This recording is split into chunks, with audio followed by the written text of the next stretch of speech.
ദൈവ തിരുനാമത്തിന് മഹത്വമുണ്ടാവട്ടെ. ഇന്ന് നമ്മൾ വായിച്ച് ധ്യാനിക്കുന്നത് യോഹന്നാൻ്റെ സുവിശേഷം 12-ാം അധ്യായമാണ്. യോഹന്നാൻ്റെ സുവിശേഷം 12-ാം അധ്യായം. ലാസറിനെ ഉയർപ്പിച്ചവനായ കർത്താവിന് ബേഥനിയായിലായിരുന്നല്ലോ അവരുടെ ഭവനം.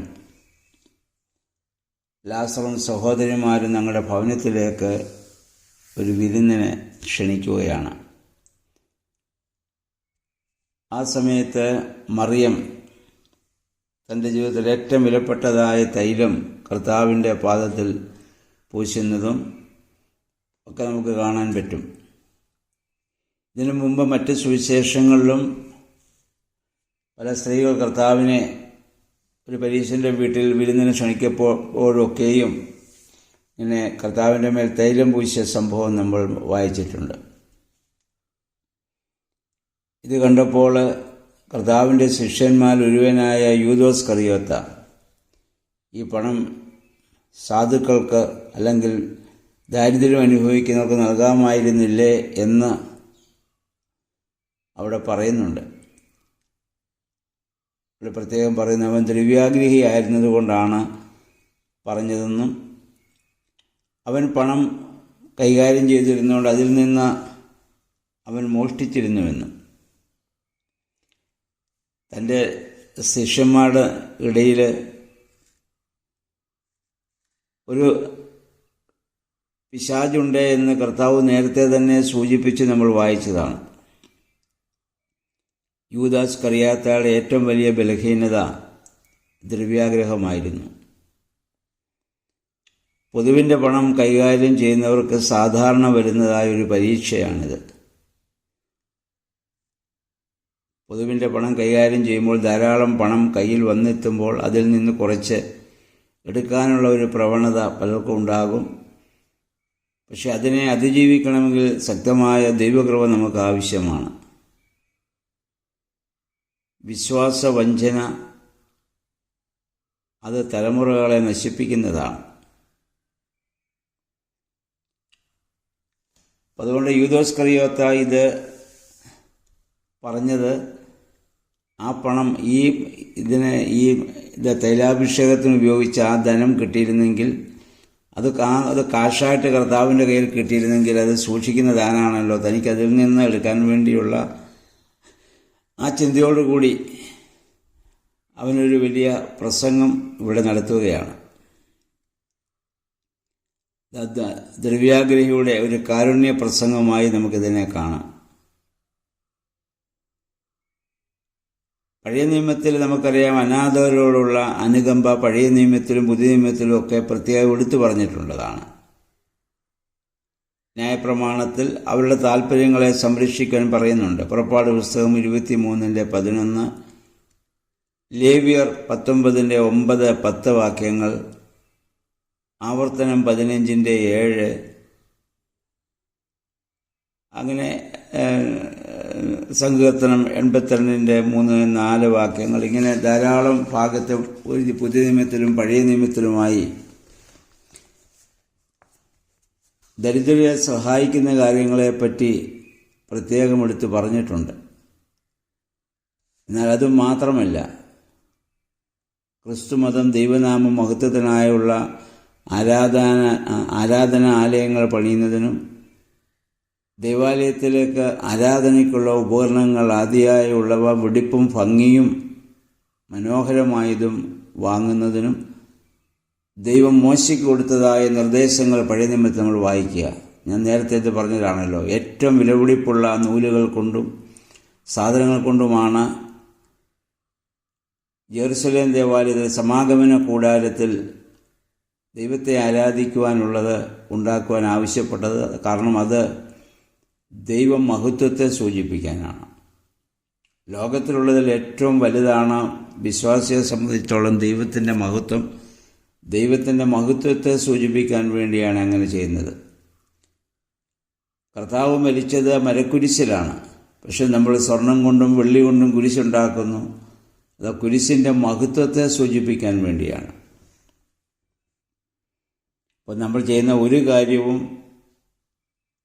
സ്വന്തം നിഗളത്തിനോ പ്രശംസയ്ക്കോ ഉദ്ദേശിച്ചുകൊണ്ട് ചെയ്യരുതെന്ന് മാത്രമേ ഉള്ളൂ. അല്ലെങ്കിൽ താൻ ലാസറിനെ ഉയർപ്പിച്ചതിലുള്ള, അവളുടെ സഹോദരനെ ഉയർപ്പിച്ചതിലുള്ള മറിയാമിൻ്റെ വലിയ മഹാസന്തോഷം ദൈവസന്നിധിയിൽ അവൾക്ക് അങ്ങനെ മാത്രമേ പ്രകടമാക്കാൻ സാധിക്കുകയുള്ളൂ. അവൾക്ക് ഏറ്റവും വിലപ്പെട്ടത് അവളുടെ കർത്താവിൻ്റെ തൃപ്പാദത്തിൽ അവൾ സമർപ്പിച്ചു എന്നുള്ളതാണ്.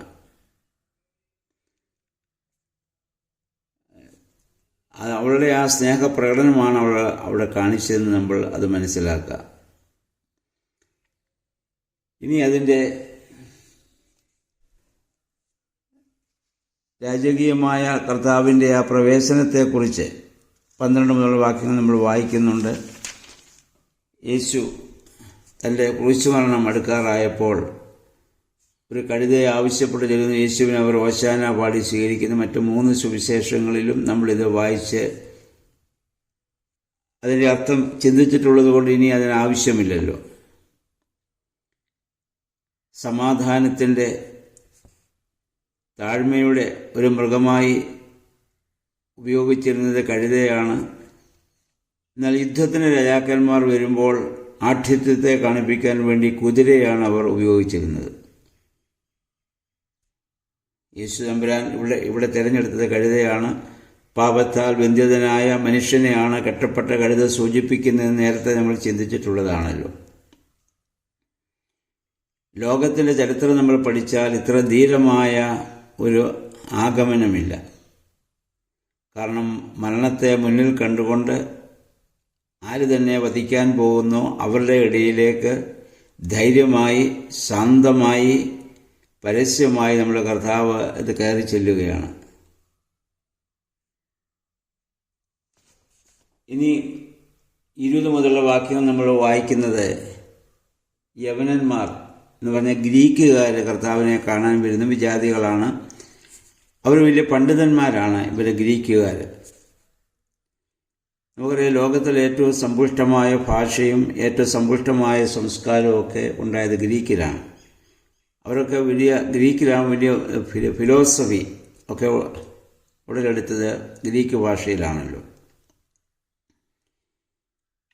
അപ്പം ആ പ്രദേശങ്ങളുള്ളതായ ഗ്രീക്കുകാർ കർത്താവിനെ കാണാൻ വരുന്നത് മറ്റ് സുവിശേഷങ്ങളിൽ വ്യത്യസ്തമായി യോഹന്നാൻ ഇവിടെ രേഖപ്പെടുത്തുന്നുണ്ട്. എന്ന് പറഞ്ഞാൽ അതിൻ്റെ ലക്ഷ്യം കർത്താവ് ക്രൂശിൽ മരിക്കാൻ പോകുന്ന യഹൂദന് വേണ്ടി മാത്രമല്ല, വിജാതീയനും സർവ്വലോകത്തിനും വേണ്ടിയാണ് എന്നുള്ള ഒരു സൂചന നമുക്കിവിടെ ലഭിക്കുന്നു. കർത്താവ് സർവ്വലോക രക്ഷകനാണ്. ഇന്ന്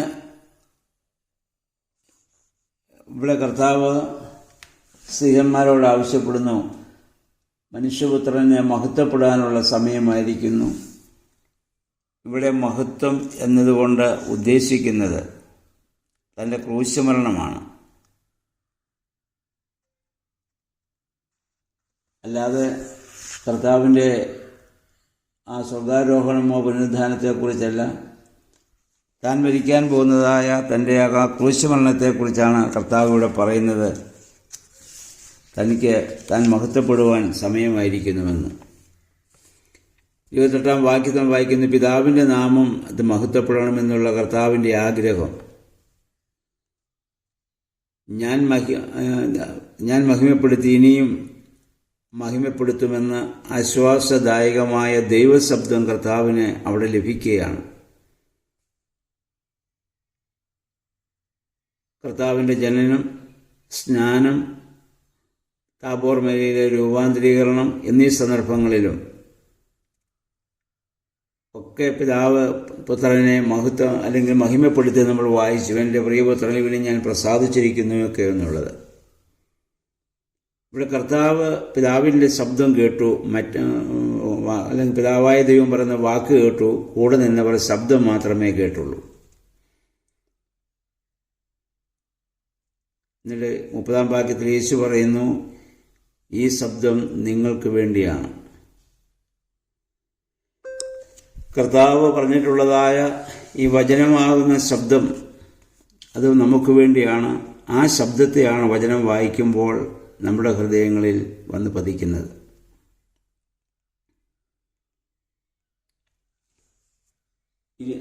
ഇനി അതിൻ്റെ 32 മുതലുള്ള വാക്യങ്ങളിൽ, ഞാൻ ഭൂമിയിൽ നിന്ന് ഉയർത്തപ്പെടുമ്പോൾ എല്ലാ മനുഷ്യരെയും എന്നിലേക്ക് ആകർഷിക്കും.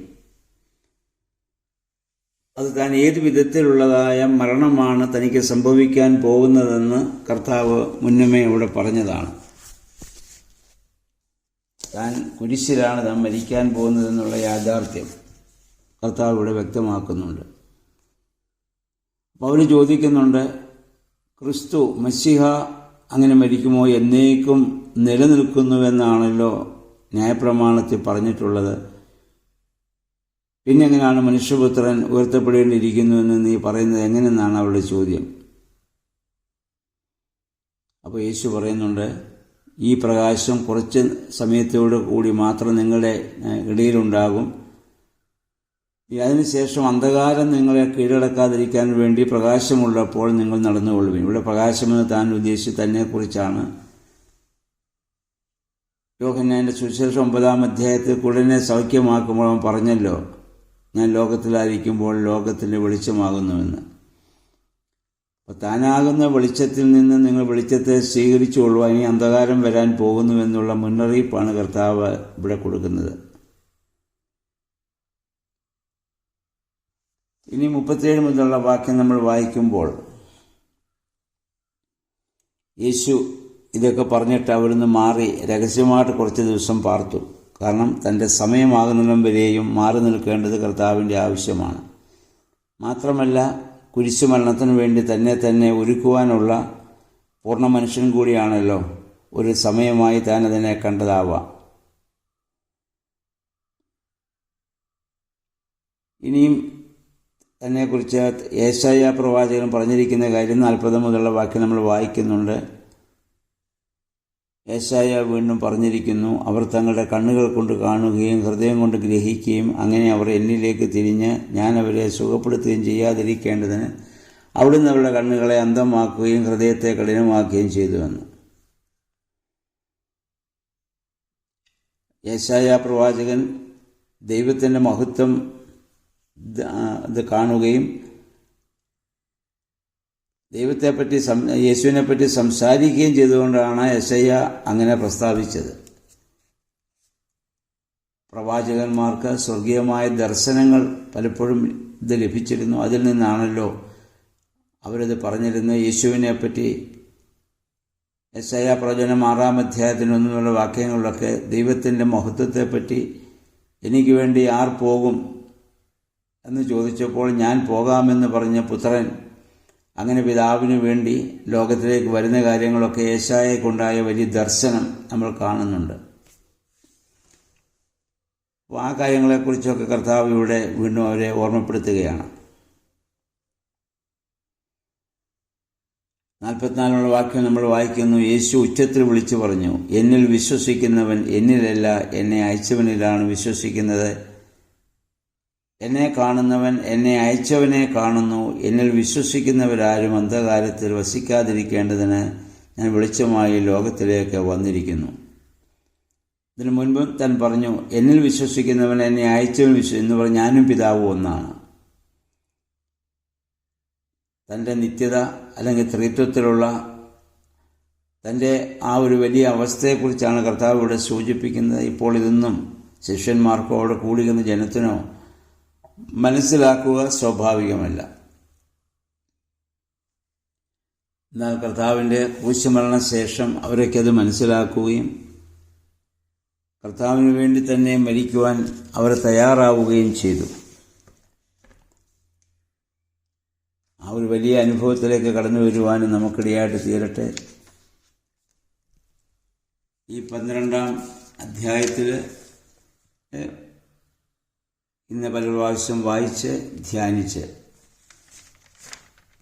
കർത്താവ് ക്രൂശിൽ ഉയർത്തപ്പെടുത്തത് നമുക്ക് വേണ്ടിയാണെന്നും മോശ മരുഭൂമിയിൽ സർപ്പത്തെ ഉയർത്തിയതുപോലെ മനുഷ്യപുത്രൻ ഉയർത്തപ്പെടേണ്ടതാകുന്നുവെന്നും ഒക്കെ കർത്താവ് മുന്നമേ പറഞ്ഞു. യോഹന്നാൻ 3:14. അപ്പോൾ പഴയ നിയമത്തിൽ നടന്ന എല്ലാത്തിൻ്റെയും പൂർത്തീകരണമായി, സകല യാഗങ്ങളുടെയും പൂർത്തീകരണമായി, മോശ മരുഭൂമിയിൽ സർപ്പത്തെ ഉയർത്തിയതുപോലെ, അല്ലെങ്കിൽ യോനാ ദീർഘദർശി 3 ദിവസം കടലാനകളുടെ വയറ്റിലായിരുന്നതുപോലെ മനുഷ്യപുത്രൻ 3 ദിവസം ഭൂമിക്കുള്ളിലിരിക്കും. അതുപോലെ തന്നെ ഇസഹാക്കിൻ്റെ ബലി, ഇങ്ങനെ യേശുവിൻ്റെ ക്രൂശുമരണത്തിന് നിഴലായി പല സംഭവങ്ങൾ പഴയ നിയമത്തിൽ സംഭവിച്ചിട്ടുണ്ട്. അതൊക്കെ ചിലപ്പം പഴയ നിയമത്തിൻ്റെ എല്ലാ പ്രവചനങ്ങളുടെയും അറിയിപ്പുകളുടെയും പൂർത്തീകരണമായിട്ടാണ് കർത്താവിൻ്റെ ആഗമനവും ക്രൂശുമരണവും സംഭവിക്കുന്നത് എന്നുള്ള ആ വലിയ തിരിച്ചറിവ് ഇതിൽ നിന്ന് നമുക്കും ലഭിക്കുന്നുണ്ട്. അതുകൊണ്ട് ഇന്ന് കാൽവറിയിൽ ഉയർത്തപ്പെട്ടവനായ കർത്താവിനെ നോക്കി ഇന്നും അഗ്നിസർപ്പമായ പിശാച് നമ്മെ കടിച്ചുകൊണ്ടിരിക്കുമ്പോൾ കാൽവറിയിൽ ഉയർത്തപ്പെട്ടവനായ ആ ക്രിസ്തുവിനെ നോക്കി രക്ഷ പ്രാപിപ്പാൻ നമുക്ക് ഇടയായിട്ട് തീരട്ടെ. പ്രത്യേകിച്ച് ഇത് 3 നോമ്പിൻ്റെ ദിവസങ്ങൾ കൂടിയാണല്ലോ. ആ യോനാ ദീർഘദർശിക്കുണ്ടായ അനുഭവം നമ്മൾ പൂർണ്ണമായി ഇത് വിലയിരുത്തി നമ്മുടെ ജീവിതവുമായി അതിനെ താരതമ്യം ചെയ്യുക.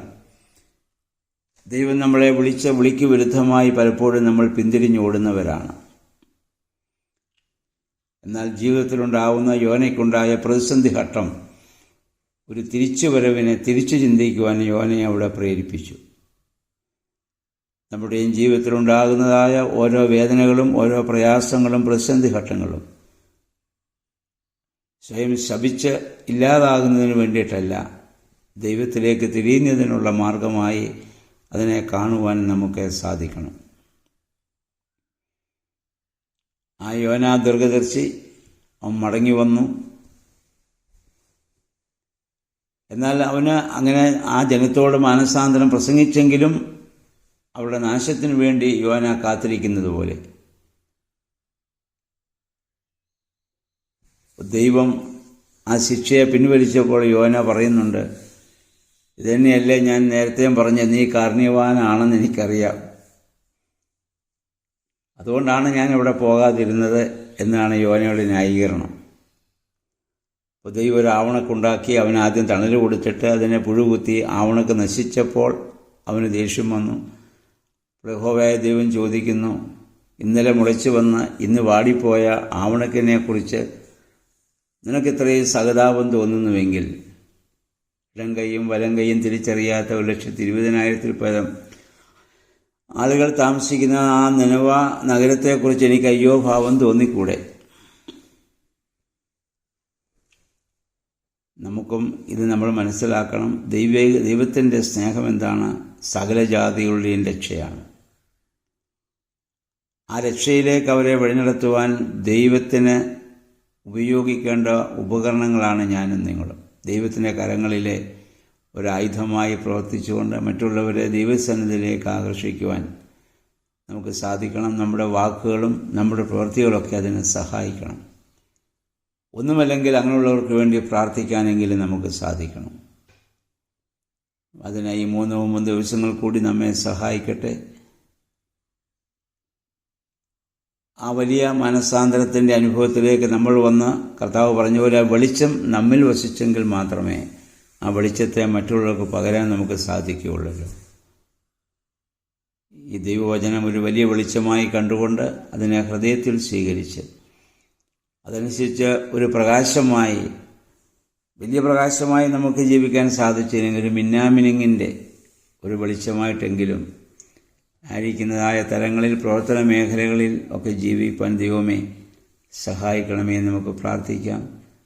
അതിന് ദൈവത്തിൻ്റെ പരിശുദ്ധാത്മാവ് നമ്മെ സഹായിക്കട്ടെ. എല്ലാവർക്കും നല്ല ഒരു ശുഭദിനം ആശംസിക്കുന്നു. ദൈവനാമം മഹത്വപ്പെടട്ടെ.